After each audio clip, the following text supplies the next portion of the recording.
Hey Phone Dog viewers, Beau HD here, and over the past few weeks there has been a lot of talk revolving around smartwatches, more specifically the Samsung Gear Live and LG G Watch running Google's all-new Android Wear OS designed specifically for smartwatches. If we flash back to Google I/O, Android Wear was one of the main topics of discussion, as wearable tech is the next big thing. Whether you like it or not, it's only going to become more popular. So that brings up one of the biggest questions one could really ask about a product that is so new, and that is simply, is it worth it? Is the new Samsung Gear Live and LG G Watch really worth the $200+ price tag? Well, before I answer that question, I want to put things into perspective because Android Wear has really only been released to the public for several weeks now, maybe almost a month, and so it's really in its infancy stage, meaning there's not really a whole lot of apps currently available, and the software as a whole will have some bugs that still need to be worked out.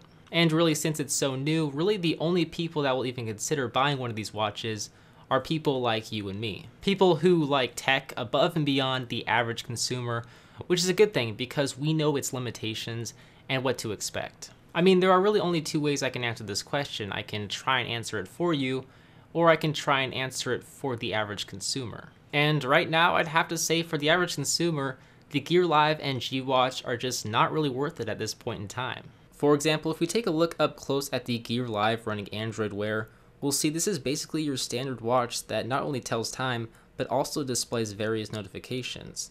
But since there are so few apps currently available, I feel like the average consumer doesn't have the patience many people like you and I would have for a piece of tech like this to evolve and become more useful.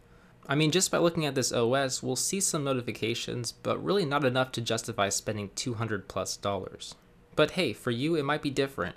We not only recognize the fact that it may have limited functionality right now, but it's so cool. I mean, it has a high-def display, it's smooth and elegant, and nobody has ever seen anything like this before. So for the sheer novelty and hipster aspect that lets you say you had one before anyone else, this might seriously make you consider buying one of these smartwatches. But even then, another thing you might want to consider is whether or not you want to buy one of these squarish design watches that are currently on the market, or you want to wait for one of the upcoming rounded Moto 360 smartwatches that will be released sometime this summer. We don't know too much about it right now besides the fact that it features a one-of-a-kind rounded touchscreen display and is running Android Wear. But it's by far one of the most stylish smartwatches in the works, and from the looks of it, one of the most stylish watches as well. So at the end of the day, the decision is entirely up to you and what you think your money is worth. But with fairly limited usability right now, what are some features you'd like to see make its way onto Android Wear? Let me know by leaving a comment right down below or by tweeting me at BeauHD. And if you like tech, make sure you hit that subscribe button right down here on Phone Dog.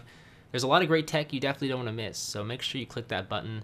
And so with that said, I'm BeauHD, thanks for watching, and I'll see you guys in the next one.